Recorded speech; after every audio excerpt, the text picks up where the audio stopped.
और अब बात मिशन उत्तर प्रदेश की। उत्तर प्रदेश में चुनाव की तारीखों का ऐलान नहीं हुआ है, लेकिन मैदान सज चुका है। नेताओं की फौज उतर चुकी है। जुबानी वार पलटवार शुरू हो चुके हैं। कल यूपी के 2 हिस्सों में 4 बड़े नेता उतरे थे। पश्चिमी उत्तर प्रदेश में अमित शाह के साथ योगी आदित्यनाथ अपनी सरकार के कामकाज को गिना रहे थे, विपक्षी नेताओं को ललकार रहे थे।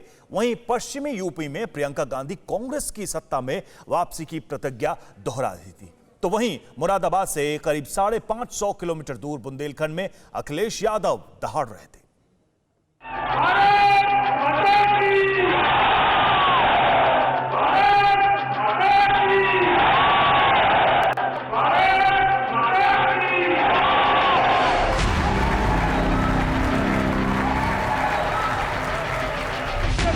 पश्चिमी उत्तर प्रदेश में खड़े अमित शाह का ये आगाज है।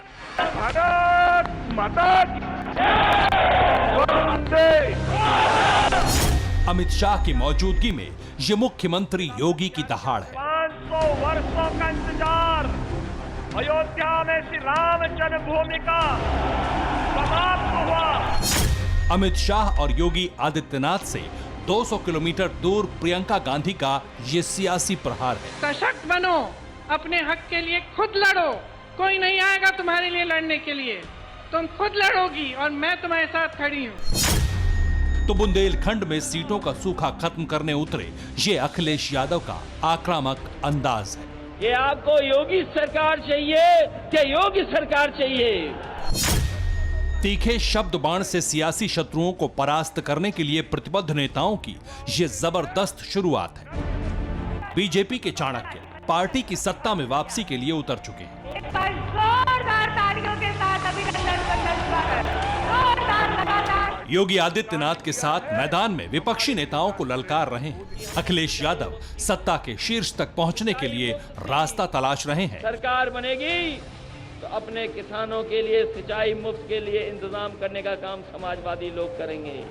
तो प्रियंका गांधी वो जमीन तलाश रही हैं जहां कभी हाथ छाप मार्का पताका अजेय फहराती थी। कांग्रेस पार्टी इस चुनाव को सिर्फ और सिर्फ विकास के आधार पर लड़ना चाहती है। उस पश्चिमी उत्तर प्रदेश में अमित शाह की ये औपचारिक शुरुआत है जहां केसरिया पार्टी की सबसे कठिन परीक्षा है।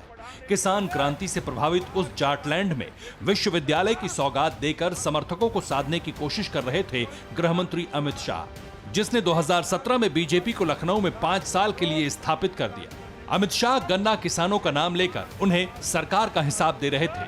90% किसानों का गन्ने का भुगतान करने का काम हो चुका है और जो 10% का बाकी है वो भी इसकी प्रक्रिया चालू कर दी है। पश्चिमी यूपी हो या पूर्वी यूपी हो, कहीं पर भी एक भी मिल भारतीय जनता पार्टी की योगी सरकार बनने के बाद बेची नहीं गई है, बंद नहीं हुई। अब जरा समझिए पश्चिमी उत्तर प्रदेश का सियासी समीकरण क्या है। यूपी विधानसभा की 403 सीटों में से 136 सीटें पश्चिमी उत्तर प्रदेश में हैं। 2012 में पश्चिमी उत्तर प्रदेश में समाजवादी पार्टी को सबसे ज्यादा 58 सीटें मिली थीं और वो सत्ता तक पहुंची थी, जबकि यहीं पर 2012 में बीजेपी को सिर्फ 20 सीटें ही मिल पाई थी।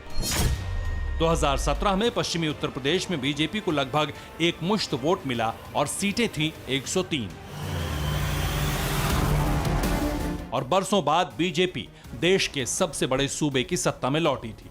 लेकिन इस बार जाटलैंड पर बीजेपी का समीकरण बदल चुका है, क्योंकि किसान आंदोलन की वजह से पश्चिमी उत्तर प्रदेश सबसे ज्यादा प्रभावित है। और अन्नदाता आंदोलन के बीच जाटों के नेता जयंत चौधरी अपना हैंडपंप लेकर अखिलेश यादव की साइकिल पर सवार हो चुके हैं। अमित शाह को अंदाजा है कि पश्चिमी यूपी में उनकी चुनौती अखिलेश और जयंत है, लिहाजा उन पर सीधे अटैक कर रहे हैं। यही अखिलेश जी ताना लगाया था, वही मंदिर बनाएंगे मगर तिथि नहीं बताएंगे। अखिलेश बाबू देख लीजिए, प्रधानमंत्री जी ने आज अयोध्या में आसमान को छूने वाला राम मंदिर के निर्माण का काम किया। योगी जी ने उत्तर प्रदेश को भ्रष्टाचार के रास्ते से बाहर निकालकर विकास के रास्ते पर लाने का काम किया है, दंगा मुक्त बनाया है, कानून का शासन स्थापित किया है। सहारनपुर में मां शाकुंभरी देवी यूनिवर्सिटी का शिलान्यास करने पहुंचे अमित शाह ने योगी सरकार के कामकाज का ब्यौरा दिया। उन्होंने लोगों को समझाने की कोशिश की कि योगी आदित्यनाथ ने कैसे 5 बरस में यूपी का कायाकल्प कर दिया है। 2017 में यही सहारनपुर में मैं आया था। मैंने उनको कहा था कि आप एक बार भारतीय जनता पार्टी की सरकार बना दीजिए, आपको पलायन करने वाले उत्तर प्रदेश से पलायन करते जाएंगे। कि पूरे पश्चिमी उत्तर प्रदेश के अंदर गुंडा माफिया और जिस प्रकार के तत्वों का शासन था, उससे पश्चिमी उत्तर प्रदेश को मुक्त कराकर पश्चिमी उत्तर प्रदेश का सम्मान लौटाने का काम श्री योगी आदित्यनाथ ने किया है। अमित शाह ने धारा 370, ट्रिपल तलाक और राम मंदिर का जिक्र कर अपनी लकीर खींच दी।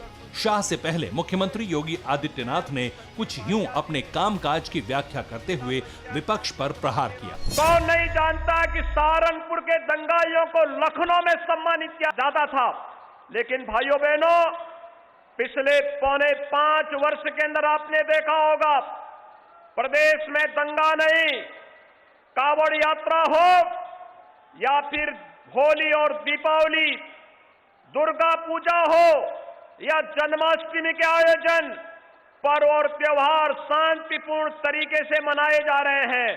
यही नहीं, 500 वर्षों का इंतजार, अयोध्या में श्री राम जन्मभूमि का समाप्त हुआ। योगी और शाह जिन अखिलेश यादव को चुनौती मानकर धारा प्रवाह प्रहार कर रहे हैं, वो बुंदेलखंड में थे।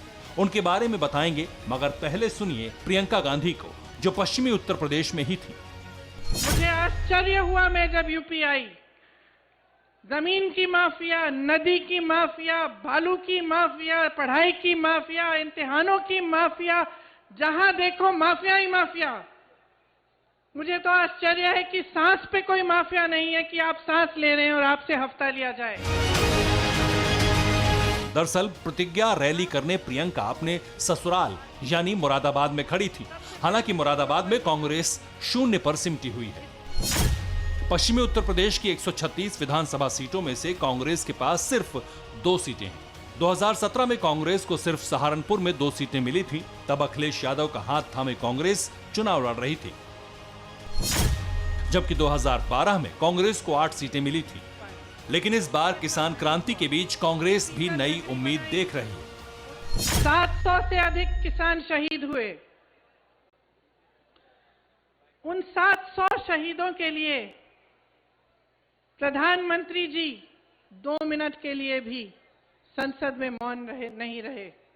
2 मिनट का मौन नहीं किया, संसद में चर्चा भी नहीं की उन कानूनों पर जिन कानूनों को रद्द करने जा रहे थे। किसानों की बहुत बड़ी बड़ी समस्याएं हैं जिनको सरकार बार बार नकार रही है। आप ही को मालूम है कि गन्ना का कितना आपको भुगतान मिला। अभी भी 4000 करोड़ का भुगतान बचा है। हवाई चप्पल में चलने वाले लोगों को हम हवाई जहाज में बैठा देंगे। कांग्रेस